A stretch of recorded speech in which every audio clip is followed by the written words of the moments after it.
So, application of derivatives in kinematics or motion. So, kung dati is analytic geometry tayo, ito naman yung application of derivatives o calculus in some physics principles. Alam naman natin yung kinematics, which is described as the qualitative description of motion. Now, motion is a physics concept.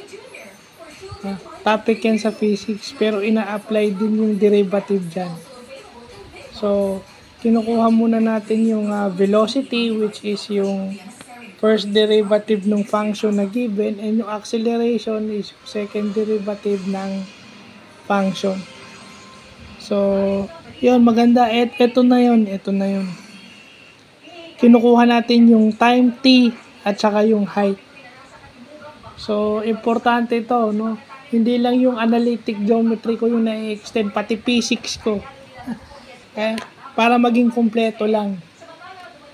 Ito yung mga topics na, hindi ko natutunan sa school. Kumbaga, self-study, kaya nagpapasalamat ako.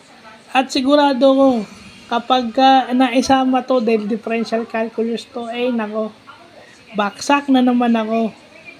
Sigurado ko, baksak ako rito. So, yun lang po.